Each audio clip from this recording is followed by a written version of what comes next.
जनवरी 1947। दिल्ली की सर्द हवा में ऑलरेडी टेंशन थी। पावर ट्रांसफर की डिस्कशंस चल रही थीं। ब्रिटिश जल्द से जल्द एग्जिट चाहते थे। कांग्रेस लीडरशिप फाइनल नेगोशिएशंस में थी। देश आजादी के बिल्कुल करीब था, लेकिन साथ ही पार्टीशन की आहट भी साफ सुनाई दे रही थी।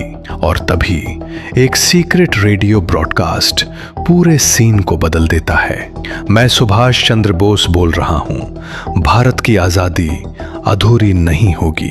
पहले लोगों को लगा ये र्यूमर है, फिर लगा कोई मिमिक्री है, लेकिन जिन लोगों ने वो आवाज पहले सुनी थी उन्हें डाउट नहीं था। That was him. Calcutta, Delhi, Lahore, Bombay, हर शहर में बात फैलने लगी। आईएनए के पुराने सोल्जर्स अंडरग्राउंड नेटवर्क एक्टिवेट करने लगे। स्टूडेंट्स ग्रुप्स सडनली एनर्जेटिक हो गए। न्यूज़पेपर्स ऑफिशियली कंफर्म नहीं कर पा रहे थे, लेकिन पब्लिक एक्साइटमेंट अनकंट्रोलेबल थी। ब्रिटिश इंटेलिजेंस पैनिक मोड में चली गई। 1945 की क्रैश फाइल्स दोबारा निकाली गईं। इंटरनल मीटिंग्स शुरू हो गईं।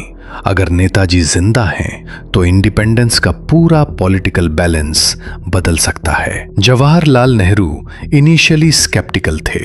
उन्हें लगा यह साइकोलॉजिकल वॉरफेयर हो सकता है। महात्मा गांधी शांत थे।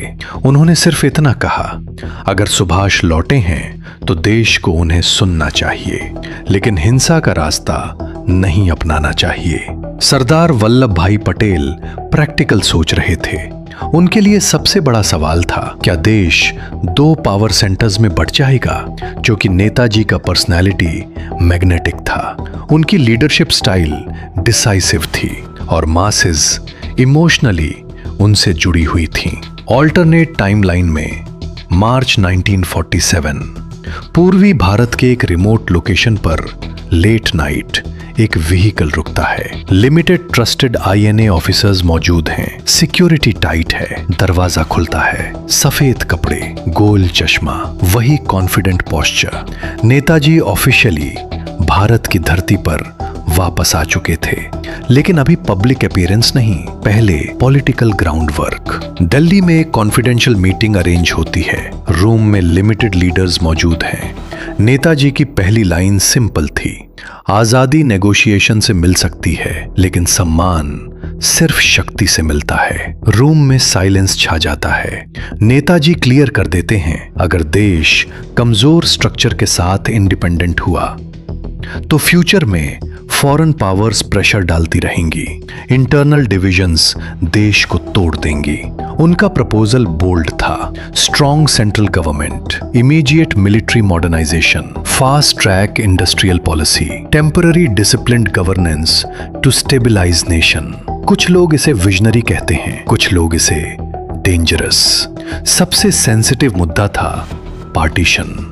मोहम्मद अली जिन्ना अलग देश की डिमांड पर फर्म थे। ब्रिटिश एडमिनिस्ट्रेशन इस ऑप्शन को प्रैक्टिकली एक्सेप्ट कर चुका था, लेकिन नेताजी ओपनली कहते हैं, भारत का विभाजन हमारी सबसे बड़ी स्ट्रेटेजिक हार होगी। उनका लॉजिक इमोशनल नहीं था, स्ट्रेटेजिक था। डिवाइडेड सबकॉन्टिनेंट बराबर permanent border conflict. Defence budget हमेशा हाई रहेगा। एक्सटर्नल पावर्स इंटरफेरेंस बढ़ेगा। उन्होंने एक ऑल्टरनेटिव मॉडल प्रपोज किया, federal structure with strong defence control at centre, religious freedom guaranteed, लेकिन नेशनल सिक्योरिटी नॉन नेगोशिएबल। ये आइडिया बोल्ड था, रिस्की भी। जून 1947 दिल्ली में मैसिव रैली अनाउंस होती है। ब्रिटिश नर्वस हैं, लेकिन पब्लिक प्रेशर के कारण रोक नहीं पाते। और फिर स्टेज पर नेताजी आते हैं। भीड़ कंट्रोल से बाहर हो जाती है। जय हिंद के नारे लगातार गूंजने लगते हैं। नेताजी का स्पीच ड्रामेटिक नहीं था, लेकिन पावरफुल था। हमारा लक्ष्य सिर्फ अंग्रेजों को हटाना नहीं है, हमारा लक्ष्य एक ऐसा भारत बनाना है जिसे दुनिया सीरियसली ले। उन्होंने साफ कहा, अगर हम इस समय बट गए तो आने वाली पीढ़ियां हमें कमजोर कहेंगी। स्पीच के बाद देश दो क्लियर कैंप्स में बंटने लगता है। अब भारत के सामने दो क्लियर पाथ्स थे। Path 1, Negotiated democratic republic, gradual reforms, partition accepted as practical solution. Path 2, united but strong centralized India, no immediate partition, military first nation building. Public opinion rapidly shift होने लगता है, यूथ नेताजी की तरफ झुक रहे हैं, urban middle class divided है, political elite cautious है, ब्रिटिश गवर्नमेंट प्रेशर बढ़ाती है, टाइम इज रनिंग आउट। देश लिटरली टिकिंग क्लॉक पर खड़ा था। अब सवाल सिर्फ इतना नहीं था कि इंडिया इंडिपेंडेंट कब होगा, सवाल ये था इंडिया किस तरह इंडिपेंडेंट होगा, नेगोशिएशन मॉडल या पावर मॉडल। और सबसे बड़ा सवाल, क्या नेताजी और कांग्रेस लीडरशिप एक कॉमन ग्राउंड ढूंढ पाएंगे या टकराव अनअवॉइडेबल है। जून 1947, दिल्ली का पॉलिटिकल टेम्परेचर अब डेंजरसली हाई था। British exit date almost fix हो चुकी थी, टाइम कम था, डिसीजंस बड़े थे, स्टेक्स उससे भी बड़े। लेकिन अब सिचुएशन सिंपल नहीं रही थी। अब आजादी की लड़ाई अंग्रेजों से नहीं, विजन से, विजन की थी। एक हाई लेवल मीटिंग बुलाई जाती है।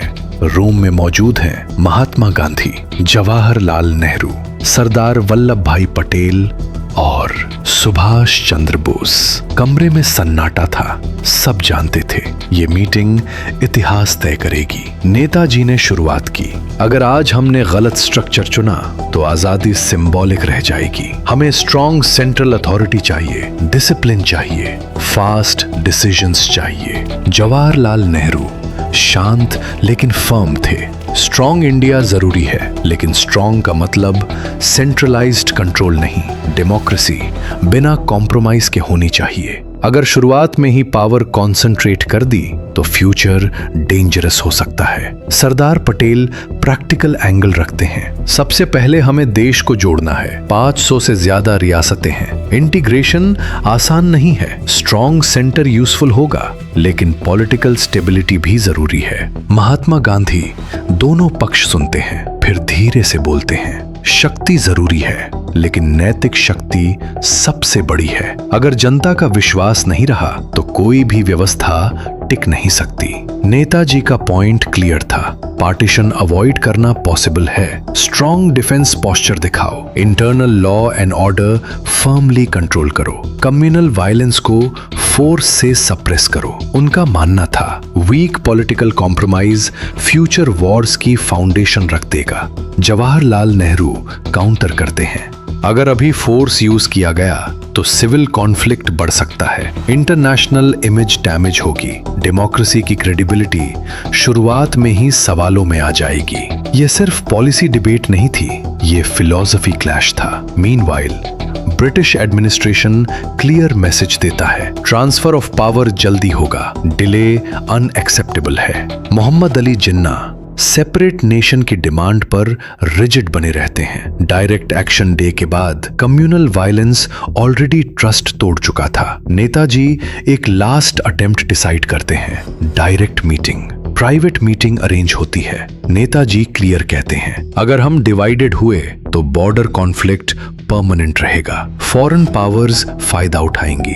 क्या हम पॉलिटिकल फॉर्मूला ढूंढ सकते हैं? जिन्ना जवाब देते हैं, मुस्लिम माइनॉरिटी को लॉन्ग टर्म सिक्योरिटी चाहिए। अगर स्ट्रॉन्ग हिंदू मेजॉरिटी सेंटर बना तो फियर रहेगा। नेताजी प्रपोज करते हैं federal autonomy, separate cultural safeguards, लेकिन unified defence and foreign policy. Meeting inconclusive रहती है, लेकिन देश में रूमर फैल जाता है, पार्टीशन फाइनल नहीं है। पब्लिक होप फिर से बढ़ती है। यूथ ग्रुप्स नेताजी के सपोर्ट में रैलीज करने लगते हैं। INA वेटरन्स ओपनली सपोर्ट करते हैं स्ट्रॉन्ग यूनाइटेड इंडिया मॉडल को, लेकिन एलीट पॉलिटिकल सर्कल्स कॉशियस हैं। कुछ लोग फियर करते हैं, क्या Netaji military backed leadership establish करना चाहते हैं? नेताजी पब्लिकली क्लैरिफाई करते हैं, मेरा लक्ष्य डिक्टेटरशिप नहीं है, मेरा लक्ष्य डिसिप्लिन्ड डेमोक्रेसी है। लेकिन डाउट पूरी तरह खत्म नहीं होता।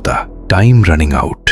ब्रिटिश गवर्नमेंट फाइनल ड्राफ्ट तैयार कर रही है, partition based independence plan. Congress leadership pressure में है, अगर डिले हुआ तो सिविल वॉर का खतरा। नेताजी लास्ट स्पीच देते हैं, अगर आज हम डिवाइडेड हुए तो फ्यूचर जनरेशंस बॉर्डर पर खून बहाएंगी। उनकी आवाज में वार्निंग थी, लेकिन ग्राउंड रियलिटी ब्रूटल थी। कम्युनल राइट्स ऑलरेडी स्प्रेड हो चुके थे, ट्रस्ट ब्रेकडाउन ऑलमोस्ट कंप्लीट था। फाइनल इंटरनल वोट जैसी डिस्कशन होती है, मेजॉरिटी लीडरशिप प्रैक्टिकल अप्रोच चुनती है। Independence now even if divided. Netaji disappointed है, लेकिन कंप्लीटली आइसोलेटेड नहीं।